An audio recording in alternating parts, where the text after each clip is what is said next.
Salut à tous, c'est Pang de la chaîne, bienvenue sur cette vidéo qui aujourd'hui va parler de temps de session ritualisé. Alors, qu'est-ce que j'appelle des sessions ritualisées? En hypnose, on a plusieurs façons de faire selon les tendances, les écoles, etc. Et également par rapport à la façon dont vous dirigez votre session. Dans les sessions, on peut très bien passer un temps en questionnement, certains appellent ça anamnèse, qui peut être plus ou moins long. Puis après, il y a le principe que moi je nomme ritualisé, c'est-à-dire à partir du moment où on commence une induction pour entraîner notre partenaire dans son état de transe et pour petit à petit travailler sur les suggestions, les métaphores et tout le travail que l'on connaît.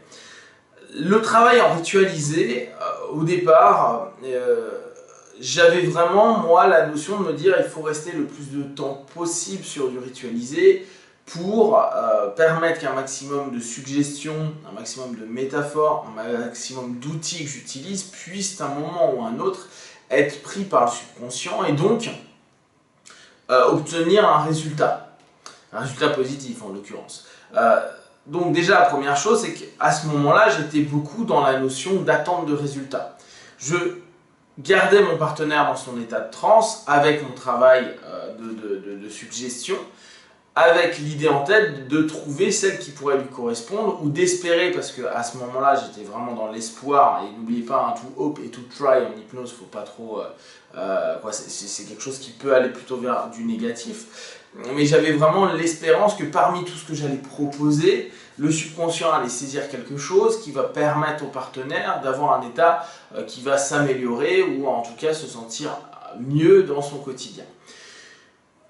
Outre le fait que j'étais dans une attente, et une attente qui n'est pas forcément très saine, en tout cas vous l'avez déjà peut-être vu sur d'autres vidéos, où maintenant je pense que l'attente est quelque chose de négatif de la part du praticien. Même si on peut vouloir faire du bon boulot, il ne faut pas attendre que les changements ou la réussite de ce que l'on fait soit, parce que tout simplement c'est le rythme du partenaire. Outre ça, l'idée c'est que j'ai eu une question qui est intéressante et qui rejoint complètement cette idée-là. On m'a dit, ouais, il y a quelqu'un qui propose des séances en 5 minutes ou 10 minutes d'hypnose et qui dit que ça permet de changer, transformer, s'améliorer, qu'importe le mot que vous utilisez. Est-ce que ça fonctionne? Factuellement parlant, et c'est ce vers quoi je veux tendre là sur cette vidéo, ce n'est pas le temps que l'on passe dans l'hypnose ritualisée qui a de l'importance. C'est-à-dire que le feedback moi que j'ai avec les nombres de sessions que j'ai fait, on peut très bien passer 5 minutes en ritualisé, juste 5 minutes, c'est-à-dire qu'on a fait, on a posé, si on veut, un anamnèse, mais parfois une anamnèse très courte. Et après, en 5 minutes, on peut avoir des feedbacks, des retours qui sont extrêmement puissants pour le partenaire et même des mouvements qui vont s'installer petit à petit à l'intérieur du partenaire. Pour autant, la session globale, accueil plus sortie, aura duré un quart d'heure. Pour beaucoup, c'est quelque chose qui peut être difficile à admettre, notamment quand on commence l'hypnose. Pourquoi? Parce que la plupart du temps, on fait un peu l'inverse. On fait des séances qui devraient durer 1 heure, qui durent 1h30, 2 heures, et puis parfois on se fait embarquer bien plus longtemps. Et se dire oulala, faire une session ritualisée, c'est-à-dire induction plus suggestion plus retour en 5 minutes ou 10 minutes, c'est complètement débile. Qu'est-ce que tu veux faire à ce niveau-là? Comment tu veux que ça fonctionne? Tu ne lui as même pas laissé le temps d'écouter tes suggestions, de les imaginer, de les voir. Et ça ramène à une vidéo que j'ai fait il y a longtemps. Je me souviens même, je l'avais fait à Bruxelles, donc vous pouvez la retrouver, qui était la vitesse à laquelle on peut parler en hypnose, où on a eu, nous, une éducation hypnotique à dire, voilà, il faut parler de manière douce, calme, à l'expiration pour permettre au partenaire d'intégrer, etc., toutes les infos. Cependant, moi je ne suis pas du tout d'accord et je pense qu'on peut parler normalement, voire rapidement. sachant que le subconscient et même le conscient, en tout cas la psyché, comprend très très vite les images, les notions. Quand on dit à quelqu'un maintenant imagine que tu es en train de voler, il n'a pas besoin de visualiser le fait qu'il vole. Le fait simplement d'avoir proposé l'idée, là quand je l'ai fait sur cette vidéo, vous avez eu un concept qui est apparu et ce concept suffit largement pour capter et entraîner vers quelque chose d'autre. Imagine que tu voles au-dessus d'un volcan, ce volcan il commence à s'éveiller, vous commencez à voir l'ensemble de la lave qui remonte, ça ne vous a pas demandé 15 minutes pour visualiser tout ça. Après, pour avoir des détails, bien sûr, vous devez, ou vous, bon, ça dépend des personnes, mais il y a souvent un peu plus de temps à prendre. Donc, la notion de temps n'est pas un facteur de réussite. La notion de temps parfois rassure le praticien, comme ça il dit bon bah ça fait 40 minutes que je lui balance des suggestions, il y a bien quelque chose qui va rentrer. Mais pour preuve, et vraiment en pur factuel, outre les sessions que j'ai faites, les audios, j'ai fait une série d'audios, j'ai fait plusieurs séries d'audios à 5 minutes l'audio. C'est-à-dire que quotidiennement la personne écoute un audio de 5 minutes. 5 minutes, c'est rien. C'est le temps de fermer les yeux, d'écouter 3 suggestions et demie et revenir. Hein. Et pour autant, j'ai eu énormément de feedback, peut-être même plus de feedback positif sur des audios qui sont courts, c'est-à-dire entre 5 et parfois 10 minutes, que quand je faisais des audios d'un quart d'heure, 20 minutes. Ce qui est très intéressant parce que la plupart du temps, quand on fait de l'hypnose, on a l'impression qu'il faut que ça dure. D'ailleurs, quand on prend les Américains sur leur MP3, leurs MP3 peuvent durer 45 minutes, 1 heure.